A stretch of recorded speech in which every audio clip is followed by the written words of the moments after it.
जी व्याख्यानाला सुरुवात केलेली आहे त्या व्याख्यानामालेच्या 5व्या गोष्टीला आता सुरुवात होते. विशेष करून दक्षिण भारत जैन सभेच्या पदवीधर संघटना, वीर सेवा दल, वीर महिला मंडळ, जैन महिला परिषद आणि साविकाश्रम या सगळ्यांच्या संयुक्त विद्यमाने अर्थात दक्षिण भारत जैन सभा आणि त्याचे सर्व केडर सिस्टीम यांच्यानुसार ही व्याख्यानमाला सुरुवात होते. या व्याख्यानमालेच्या सुरुवातीला डॉक्टर सुधा कांबळे यांच्या स्वागतासाठी पुष्पगुच्छ माननीय प्राचार्य आकोळे सर अर्पण करतील. माजी उपमहापौर प्रशांत पाटील मजलेकर यांचे आपण स्वागत करावं. प्रकाश निर्माण करणाऱ्या उच्च विद्याविभूषित नेत्रतज्ञ डॉक्टर सुधा कांबळे फक्त नेत्र रुग्णांचंच फक्त डोळे उघडले नाही, अखिल मानव जातीला एक प्रचंड मोठं उपकार करून ठेवलं. Save girl child. आश्चर्य वाटते समाजातील असमानता जाण्यासाठी, लिंगभेद जाण्यासाठी, लग्नामध्ये मुली देण्यासाठी या चळवळीचं महत्त्व काय असेल आज खेड्यापाड्यात देखील आपण पाहतो. सुधाताईंचं आणखी एक वैशिष्ट्य त्या ठिकाणी अधोरेखित होतं. महामहिम राष्ट्रपती डॉक्टर APJ अब्दुल कलाम आणि महामहिम राष्ट्रपती माननीय प्रतिभाताई पाटील या दोन राष्ट्रपतींच्या कडनं एकाच वेळीनं सत्ता स्वीकारण्याचं म्हणून भाग्य मॅडमला लाभलं. थोडक्यात साहित्य, कला, संस्कृती अशा अनेक क्षेत्रात 111 पेक्षा राष्ट्रीय आणि आंतरराष्ट्रीय पारितोषिकं त्यांना मिळाली. सत्य भारत अभियानाचे भारत सरकारचे ब्रँड अँबॅसेडर आहेत. मला वाटतं यापेक्षाही प्रतिभा, प्रेरणा आणि त्यांच्या सत्कार्याला पदवीधर संघटना आणि त्यांचे सहयोगी सर्व संघटना यांच्याकडून सलाम करतो आणि त्यांना आपल्या व्याख्यानासाठी या ठिकाणी वाचन करतो. नमस्कार.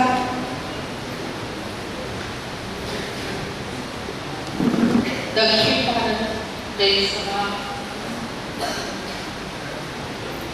पदवीधर संघटना या संघटनेचे अध्यक्ष आदरणीय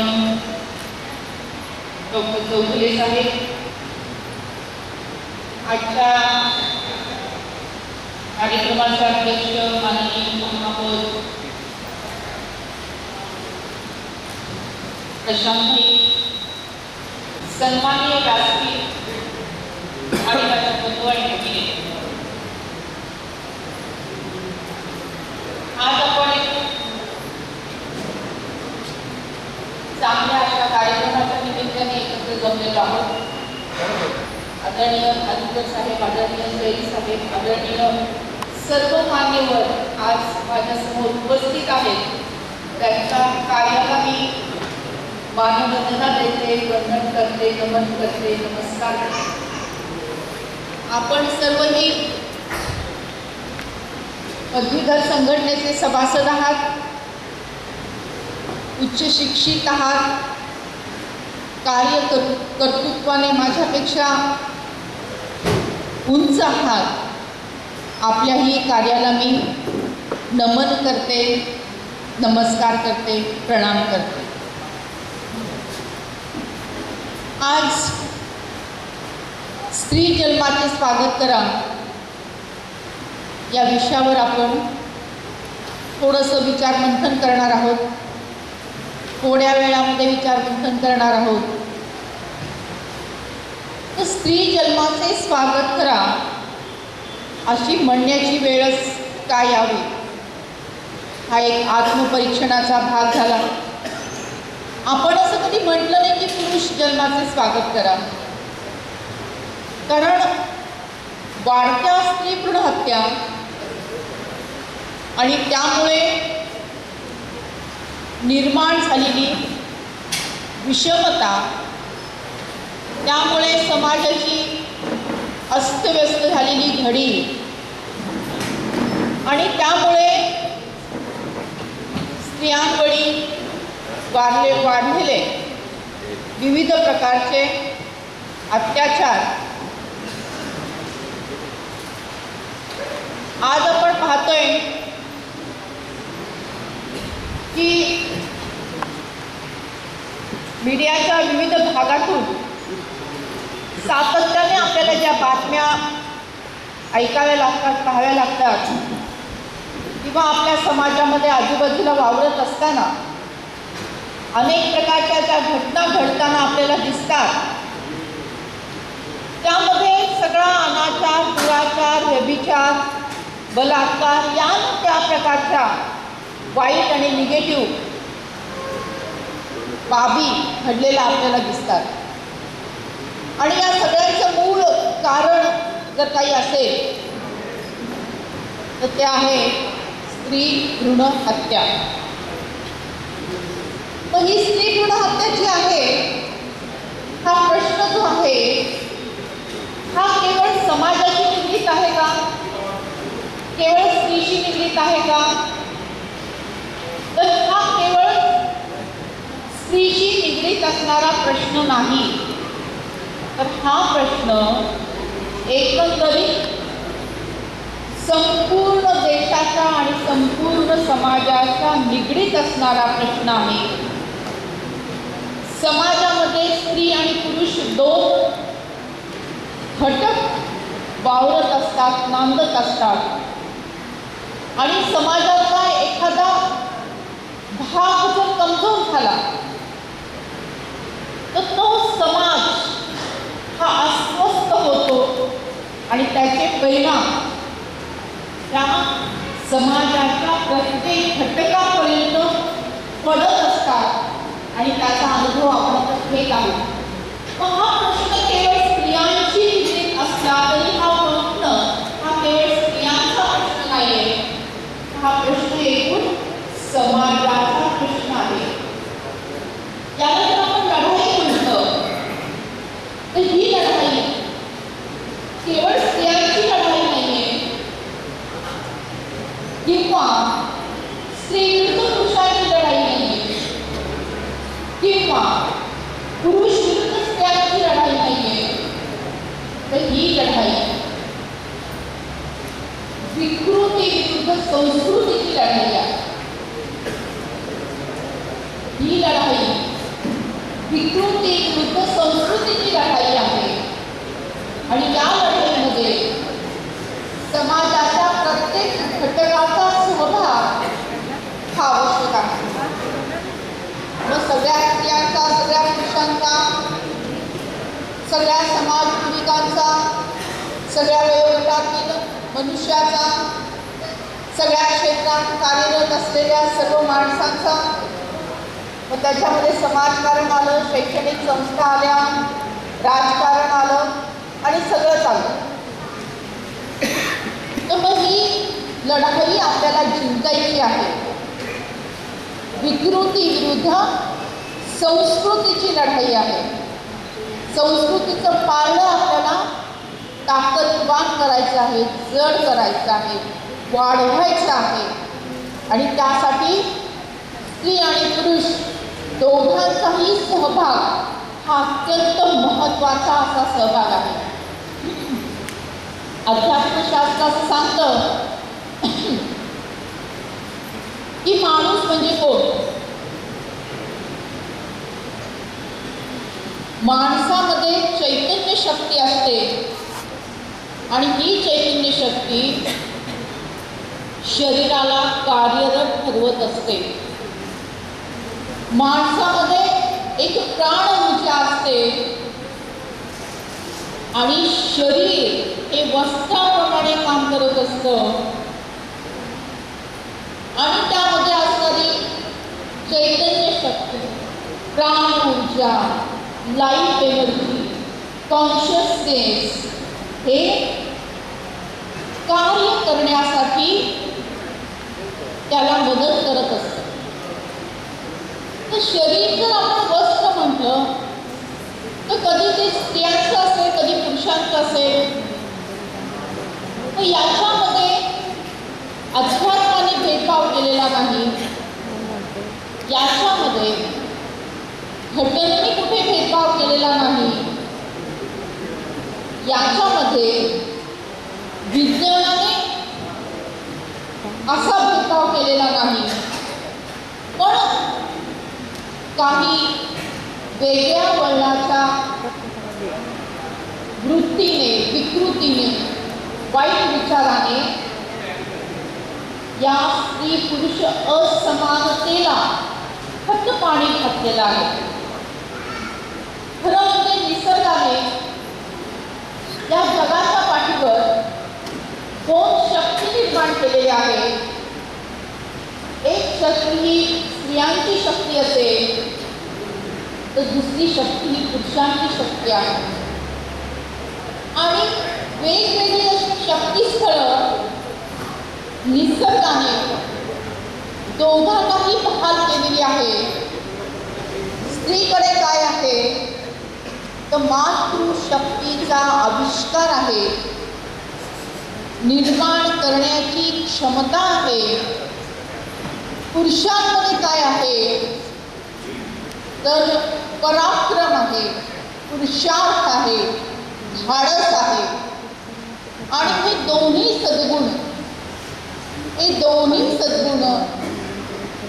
जेव्हा एकमेकांच्या हातात हात घालून काम करतील, हे दोन्ही सद्गुणांची जेव्हा बेरीज होईल तेव्हाच या जीवनाला पूर्णत्व प्राप्त होईल असं निसर्ग सुद्धा आपल्याला सांगतो. हीच भावना माझ्या एका छोट्या कवितेतून मी व्यक्त केलेली आहे. कवितेचं नाव आहे तो आणि ती. तो म्हणजे पुरुष आणि ती म्हणजे स्त्री. तो मंत्र असेल तर ती पूजा, तो मंत्र असेल तर ती पूजा आहे. ती आरती असेल तर तो प्रसाद आहे. तो मंत्र असेल तर ती पूजा आहे. ती आरती असेल तर तो प्रसाद आहे. तो मेंदू असेल तर ती बुद्धी आहे. तो विचार असेल तर ती बुद्धी आहे. तो माणूस असेल तर ती माणुसकी आहे. तो संस्कार असेल तर ती संस्कृती आहे. तो दसरा असेल तर ती दीपावली आहे. आणि तो तिळगुळ असेल तर ती संक्रांत आहे. मंत्र म्हटल्याशिवाय पूजा पूर्ण होत नाही. आरती झाल्याशिवाय प्रसाद मिळत नाही. मेंदूमध्ये आवडलेली आहे बुद्धी, विचार केल्यानंतर घडते आणि कृती. दसऱ्यानंतर येते दीपावली आणि संक्रांतीचा सण. तिळगुळ त्या वाचून साधं होऊ शकत नाही. असं असतं की आणि पुरुषांचं नातं एकमेकांसमवेत असेल तर निर्माण होतं पूर्णत्व, नाही तर ते असतं अधुरं.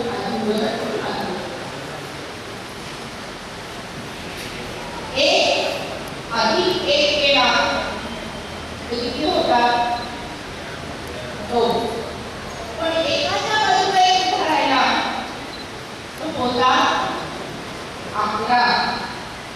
त्यामुळे जेव्हा स्त्री आणि पुरुष एकमेकांच्या समवेत कार्य करायला लागतील, परस्पर सन्मान देतील, परस्पर आदर करतील, परस्परांच्या सहकार्याने पुढे जातील, परस्पर प्रेम देतील, परस्पर मान सन्मान देतील, तेव्हा या जीवनाला पूर्णत्व प्राप्त होणार आहे.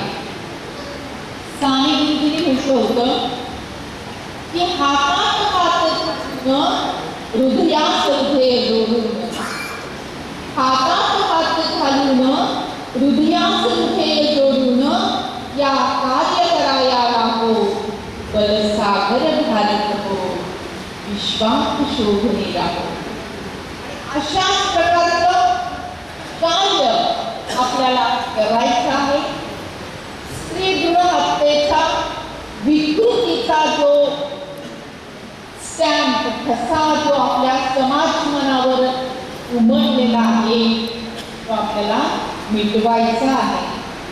एकंदरीत भारताचा जर आपण विचार केला तर भारतासारख्या सुसंस्कृत अशा देशामध्ये मागच्या केवळ 30 वर्षामध्ये 1.5 कोटीपेक्षा जास्त चिमुकल्या या गर्भ अवस्थेत मारल्या गेलेल्या आहेत. 1.5 कोटी. ही जी चिमुकली आहे, जी आईच्या पोटात आहे, जी आईच्या उदरात आहे, ती आपल्या आईला म्हणते की आई, तुझं बाबांचं, आजींचं, आजोबांचं बोलणं काल रात्री ऐकलं मी आहे. तुम्ही सगळ्यांनी मिळून ठरवलेलं की उद्या मला डॉक्टर काकांकडे घेऊन जायचे. नको काय नको असं करू नको ग. मला डॉक्टर काकांकडे नको घेऊन जाऊ. मला डॉक्टर काकांची खूप भीती वाटते ग. ते डॉक्टर काका मोठं मोठं शस्त्र घेतील ग. माझ्या डोक्याच्या चिंतेत करून टाकतील ग. इवलीची नाजूकची कोमलची माझ्या हातपाय आई तोडून टाकतील ग. आणि रक्त गोपाळ झालेलं माझ्या हातीनं आई उघड्यावर फेकून देतील. कुत्रे झडप घालतील, तोंडात पडतील, गल्लीवर फिरवतील गावी. माझ्या शरीरातलं ठिबकणारं रक्त आई पाहू शकते. माझ्या शरीराची झालेली विटंबना आईला सहन होईल. नाही तुम्ही सहन करू शकणार नाही ग. आई असं करू नको ग. मला मारू नको ग.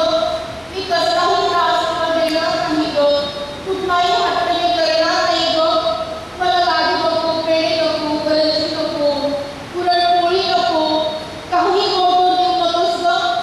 खालची मुली शिळी असलेली भाकरी जरी आई तुम्हाला दिलीस ना तरी चालेल ग.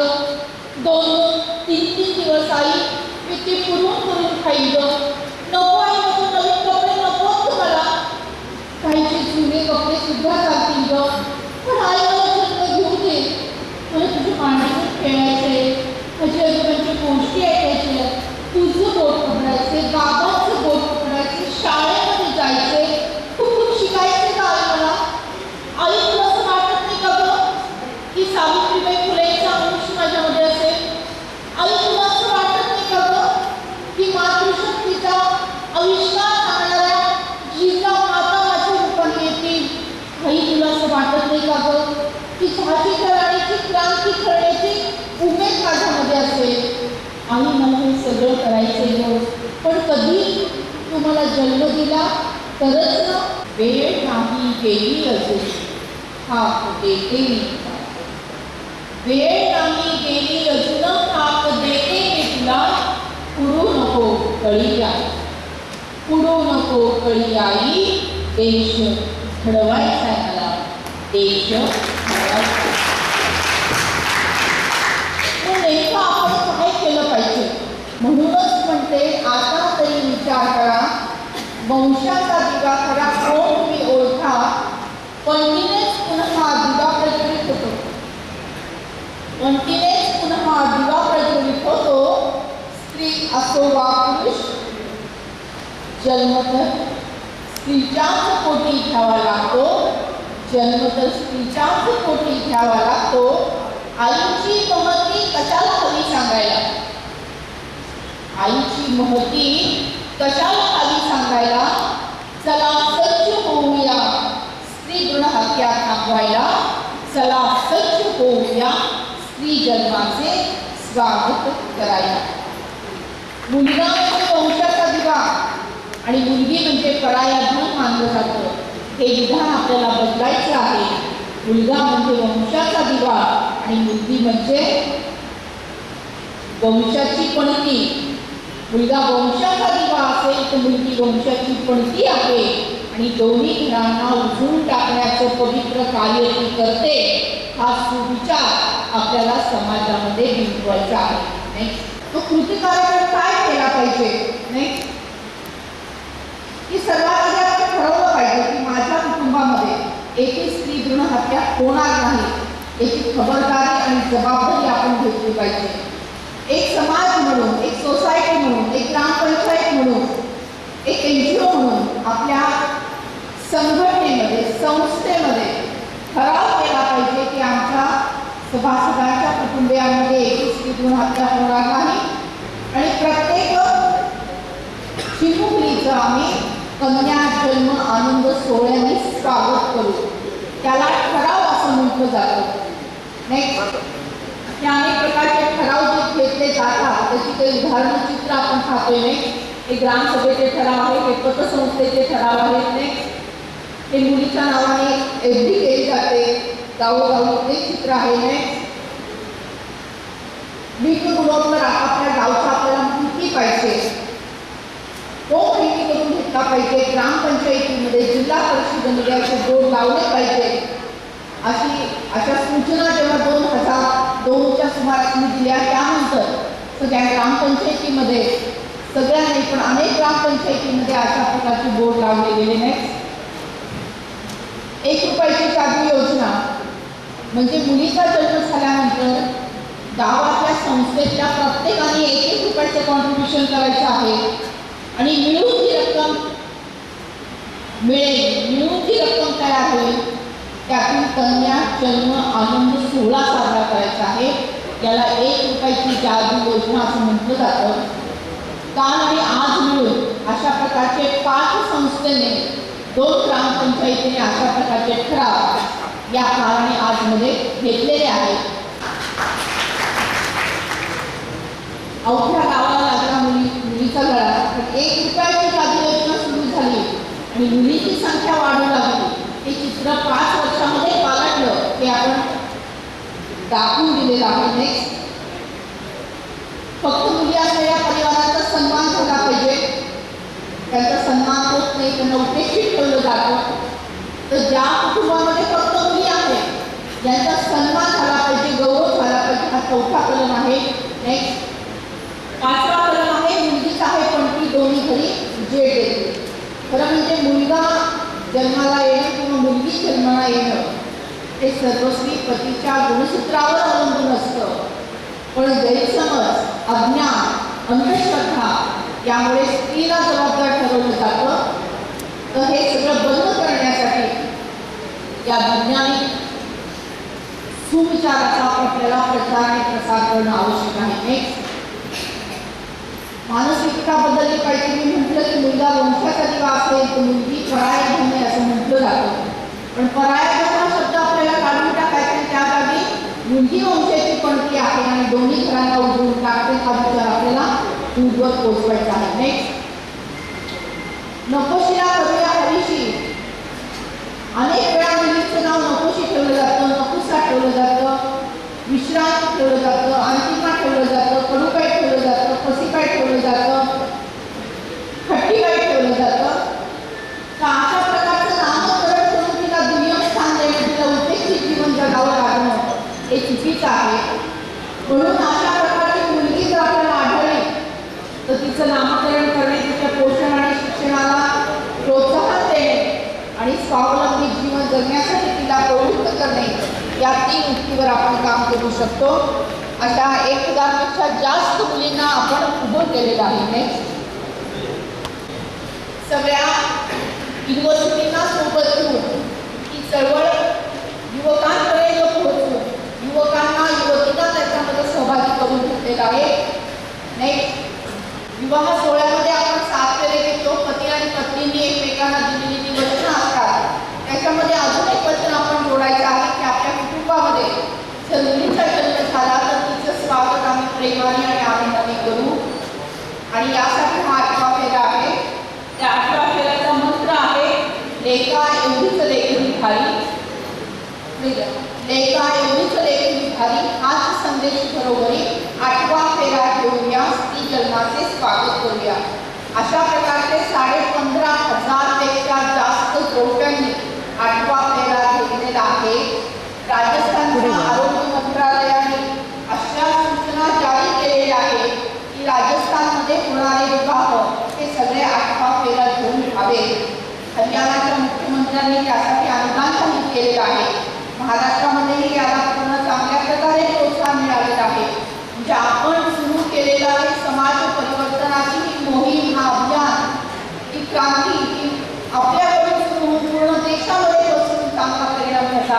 असते.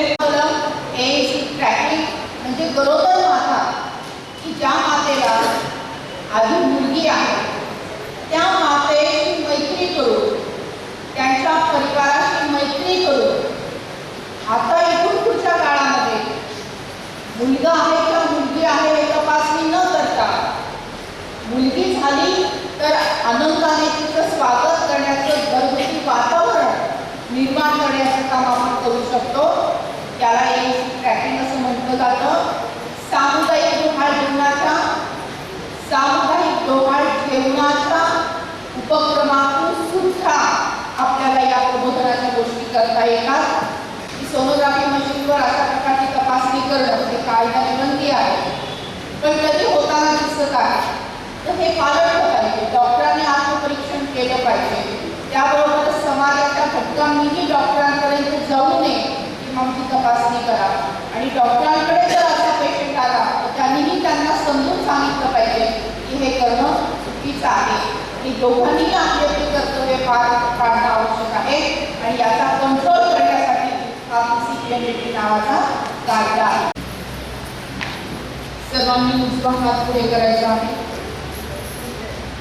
डोळे अवगत बंद करून बंद डोळ्यासमोर भारत मातेचं चित्र आपल्याला आणायचं आहे आणि माझ्या पाठीमागे कृपया उंच आवाजामध्ये ही शपथ आपल्याला घ्यायची आहे. भारत माझा देश आहे. सारे भारतीय माझे बांधव आहेत. माझ्या या देशात स्त्री पुरुष समानता नांदावी यासाठी मी सदैव प्रयत्न करेन. स्त्री एक महान शक्ती आहे. ती अनंत काळची माता आहे. मुलगा वंशाचा दिवा असेल तर मुलगी वंशाची पणती आहे. तिचा आदर सन्मान मनापासून करणे हे माझे कर्तव्य आहे. मी हुंडा देणार नाही. मी हुंडा घेणार नाही. मी स्त्री भ्रूण हत्या करणार नाही.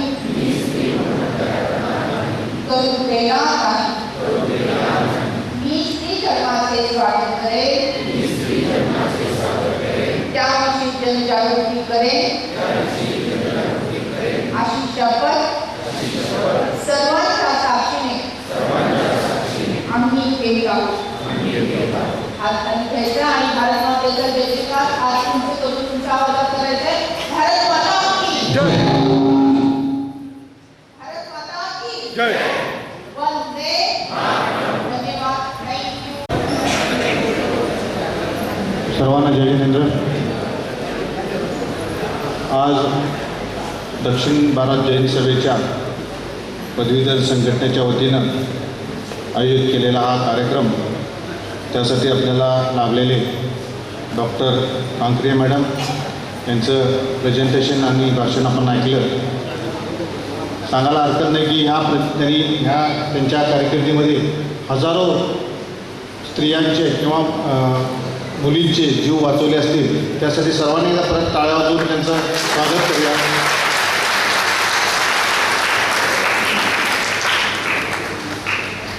आज इथं उपस्थित असलेले सर्व दक्षिण भारत जैन सभेचे पदाधिकारी, पदवीधर संघटनेचे पदाधिकारी, महिला परिषद, महिला मंडळ, कळंत्र अक्का, महिला आश्रम, जैन बोर्डिंग, कोल्हापूर, इचलकरंजी, सांगली, बेळगाव व सर्व पुरस्कार विजेते व त्यांचे पालक, मित्र व बंधू भगिनींनो, आज हा उपक्रम आपण इथं घेतला त्यासाठी सर्वप्रथम मी पदवीधर संघटनेचा आभार व्यक्त करतो की असा चांगला उपक्रम घेऊन आणि आपल्या ह्या भागातल्या कालपासून हे त्यांचं प्रबोधन चालू आहे. वेगवेगळ्या ठिकाणी जाऊन त्यांनी प्रबोधन केले की सेव्ह बेबी चाइल्ड. त्यामध्ये सांगायला हरकत नाही मॅडम की आम्ही दक्षिण भारतच्या वतीनं गेले 4-5 वर्ष हा प्रयत्न करत आहोत आणि आमच्या प्रत्येक पत्रिकेच्या माध्यमातून किंवा आमचे जे पॅम्पलेट्स असतात त्यात सेफ बेबी गर्ल असं छापून निदान अवेअरनेस करायचा प्रयत्न करत आहोत.